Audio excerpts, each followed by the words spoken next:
Mr. President, it's my understanding that Chairman Inhofe is en route to provide his comments, and I want to begin by thanking him for his tremendous leadership. Without his dedication to a bipartisan, thoughtful process, we would not be here today. And it's the hallmark of his leadership throughout the years we served together. And I anticipate his arrival, but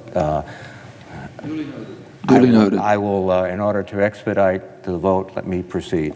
Mr. President, I rise to express my support for the confirmation of Lloyd Austin to be the Secretary of Defense of the United States. General Austin is an exceptionally qualified leader with a long and distinguished career in the United States military. He served at the highest echelons of the Army and capped his service as the commander of U.S. Central Command. His character and integrity are unquestioned, and he possesses the knowledge and skill to effectively lead the Pentagon. The United States faces many complex security threats. If confirmed as the Secretary of Defense, General Austin will lead the department during a time when U.S. strategic priorities have shifted to focus increasingly on near-peer competition with China and Russia. The department must also transform how it operates with an increased focus on critical technologies like artificial intelligence, quantum computing, biotechnology, and cybersecurity, while also emphasizing rapid delivery of advanced new weapon systems on timelines that keep pace with technological change. In addition, President Biden must address urgent and dire challenges that few of us would have anticipated 4 years ago. Our country is in the midst of a pandemic that has claimed hundreds of thousands of lives, infected millions more, and resulted in billions of economic damage. And the virus is still not under control. Recently, it was revealed that large segments of the federal government and major companies were hacked by Russia. We are still trying to ascertain the extent of the breach, but it could be the most significant cyber intrusion in the history of our country or perhaps the world.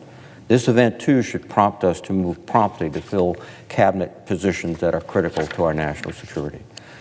And unfortunately, the Department of Defense is adrift and in desperate need of steadfast leadership. Over the course of the past 4 years, there has been repeated turnover at senior levels of the department and a concerted effort to purposely leave multiple senior-level civilian offices unfilled, necessitating the installment of career or mid-level officials into positions in an acting capacity.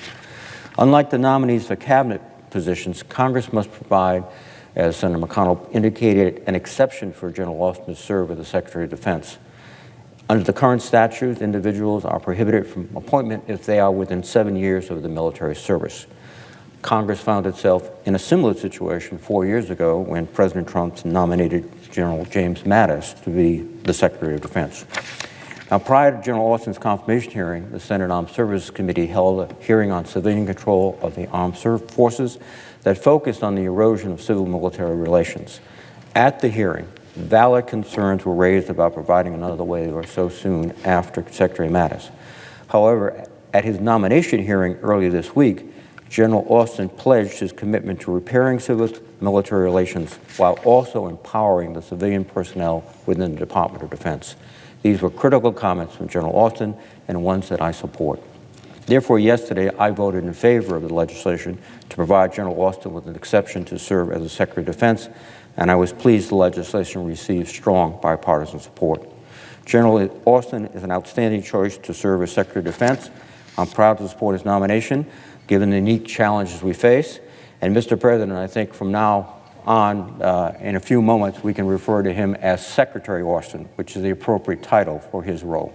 With that, Mr. President, I yield the floor to my colleague and the chairman, Mr. Inhofe. Mr. President,